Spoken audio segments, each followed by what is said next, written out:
A special type of warehouse are cross-docking warehouses. These are highly optimized distribution warehouses. In a traditional warehouse, we hold the stock and wait until a customer places the order.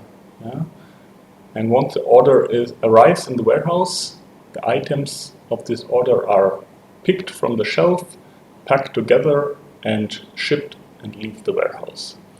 So in a traditional warehouse, the customer order is unknown at the time when the products arrive at the warehouse. That means first the product arrives in the warehouse, then we wait, a couple of days, weeks, months maybe, until the customer order arrives, and then we ship the product out of the warehouse. Now, the main difference now to the cross-docking warehouse is that we know our customer order already before the item arrives at the warehouse. This is the main difference. And now we want to avoid storing the product in the warehouse at all. So we try to eliminate the storing, and therefore we require that the incoming truck, the inbound truck, and the outbound truck, the truck who takes the products from the warehouse, arrive at the warehouse at the same time. We need to synchronize these actions. And by synchronizing these actions, we basically unload the inbound truck and load the goods onto the outbound truck. Of course, to increase the efficiency of this process, we also redistribute the incoming goods. So for example, we have one inbound truck, and the products from this inbound truck are allocated to 4 different outbound trucks who provide service to 4 different customers. So we have a consolidation of shipments and truckload quantities, and we have a consolidation of single product pallets from different vendors into multi-product pallets. So let's say we have an inbound truck from Masoon providing Laban, arriving at the cross-dock. Then we take the Laban from Masoon, put it on different pallets that are sent via different trucks to the grocery stores. And at the same time, on these pallets, we also put many other products that are required in the grocery stores. Let's say vegetables, other dairy products from other manufacturers, from competing manufacturers, and put them on the same pallets. So we create from a single product pallet multi-product pallets. Here in the end, at the bottom of the slides, there are links to 2 YouTube videos where you can get a good understanding and good impression of how a cross-docking warehouse works. What are the advantages of a cross-docking warehouse? So, because we have less space and we avoid storing of the products, we can build a smaller warehouse, though we need less capital investment. We reduce our inventory holding. Actually, we want to avoid any inventory holding. Therefore, less capital is bound in the inventory. We need less personnel to deal with the stored inventory, and we have smaller product damages. So now, why do we have smaller product damages?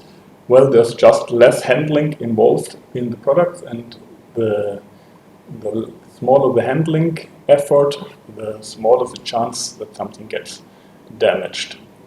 And we reduce our order cycle time because we try to avoid the storage time.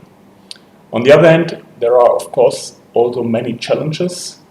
The main challenge of a cross-docking warehouse is that a cross-docking warehouse only works when the suppliers that use this warehouse are highly integrated based on their IT systems, based on their willingness to cooperate. Yeah, so this requires a really strong level of collaboration. If this level of collaboration is not given and the trucks, the incoming and the outgoing trucks are not synchronized, then the cross-docking warehouse will not work. Other challenges is the facility layout is not really fit for operating a cross-docking warehouse. The information systems are not really integrated of the different suppliers that use the cross-docking. Same, we have a low-level supply chain integration and collaboration. Maybe the contractual agreements are in place, but the suppliers don't really live these agreements. There's not a strong compliance with these agreements. Sometimes although the wrong products are selected for cross-docking.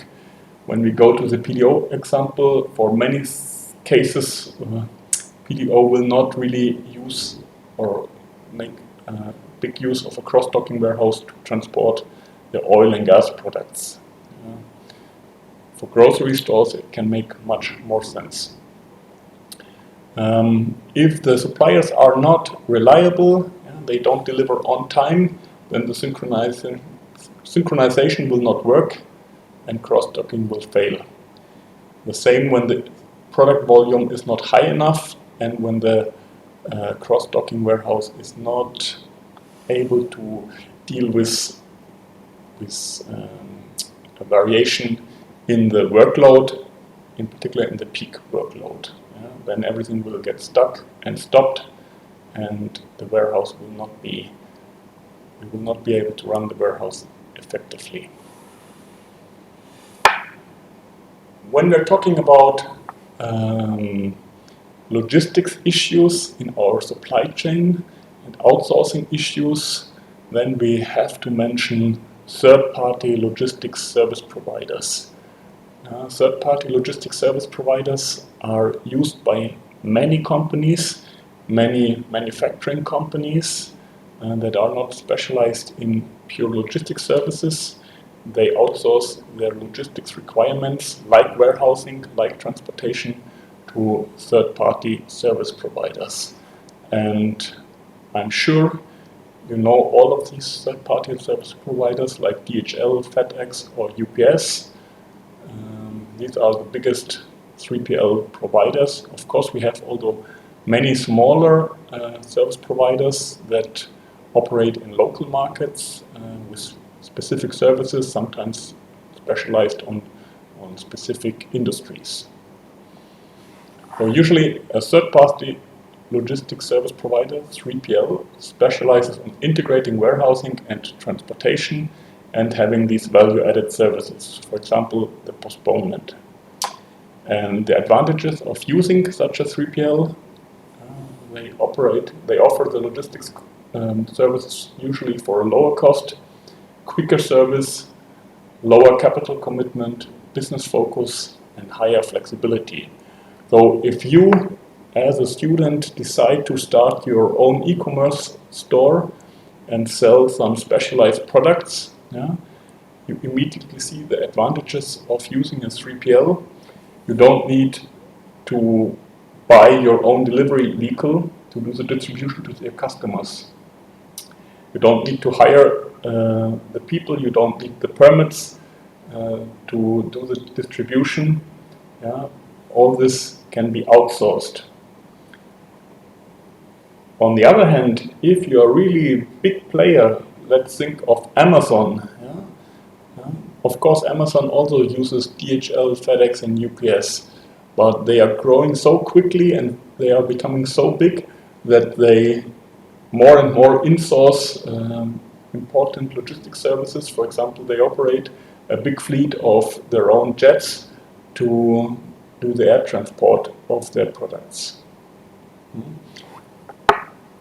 Though the disadvantages of using a 3PL is that you have a lower level of control, and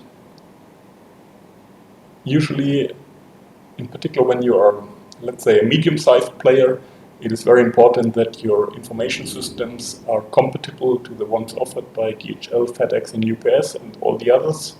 And make the exchange of information really work. If this is not supported by your IT, then